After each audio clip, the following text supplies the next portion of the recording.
Women's team India विरुद्ध woman West Indies यांच्या डिसेंबरमध्ये T20 आणि एकदिवसीय मालिका खेळवण्यात येणार आहे. वुमन्स विंडीज टीम या मालिकांसाठी भारत दौऱ्यावर येणार आहे. या मालिकांमध्ये प्रत्येकी 3-3 सामने खेळवण्यात येणार आहेत. वेस्ट इंडिज क्रिकेट बोर्डाने या मालिकांसाठी काल 14 सदस्यीय संघांची घोषणा केली. हेली मॅथ्यूज विंडीजच्या कर्णधार पदाची धुरा सांभाळणार आहे, तर शेमाइन कॅम्पबेल हिच्याकडे उपकर्णधार पदाची सूत्र देण्यात आली आहेत. वुमन्स टीम इंडिया आता ऑस्ट्रेलिया दौरा करणार असून टीम इंडिया ऑस्ट्रेलिया दौऱ्यात 3 सामन्यांची एकदिवसीय मालिका खेळणार आहे. या मालिकेला 5 डिसेंबर पासून सुरुवात होणार आहे आणि ही मालिका ICC वुमन्स चॅम्पियनशिप स्पर्धेचा भाग आहे. मात्र त्याआधी टीम इंडियाला मोठा झटका लागलाय. वुमन्स टीम इंडियाची wicket keeper batsman Yastika Bhatia हिला दुखापतीमुळे या दौऱ्याला मुकावं लागलंय.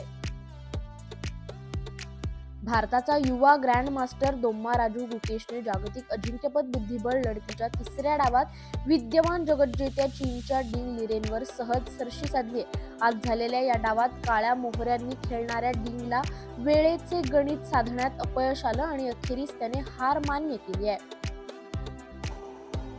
यजमान भारताच्या आशा केंद्रित असलेल्या PV सिंधू आणि लक्ष्य सेन यांनी सय्यद मोदी आंतरराष्ट्रीय बॅडमिंटन स्पर्धेत विजयी सलामी दिली आहे. या स्पर्धेसाठी दोघांनाही अग्र नामांकन लाभलंय. महिला एकेरीच्या पहिल्या फेरीत सिंधूने भारताचीच युवा खेळाडू अनमोल खरबचा 21-17, 21-15 असा पराभव केलाय. पुरुषात लक्ष्यने पात्रता फेरीतून आलेल्या मलेशियाच्या शोलेह एडिलवरला 21-12, 21-12 अशी मात केली आहे. भारत व ऑस्ट्रेलियामधील पहिल्या कसोटीनंतर ICCने नवी कसोटी क्रमवारी जाहीर केली आहे. यामध्ये भारतीय खेळाडूंनी आपल्या क्रमांकाने सर्वांचं लक्ष वेधून घेतलंय.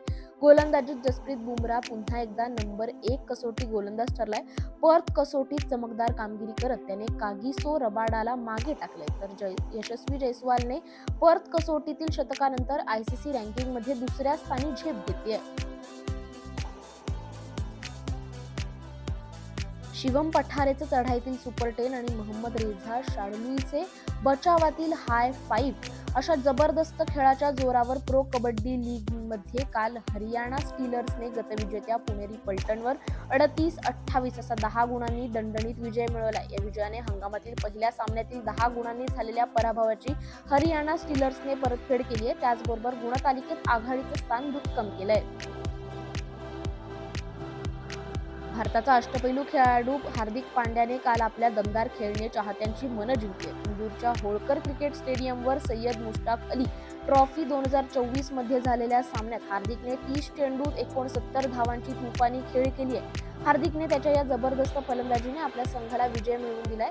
हार्दिकने आपल्या आक्रमक खेळीत 4 चौकार आणि 7 षटकार लगावलेत.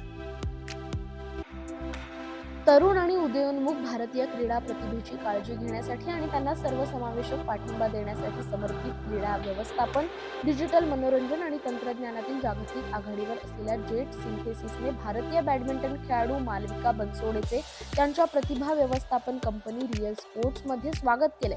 23व्या वर्षी मालविकाने भारतीय बॅडमिंटनच्या सर्वात तेजस्वी ताऱ्यांपैकी एक म्हणून तिचं स्थान निर्माण केलंय.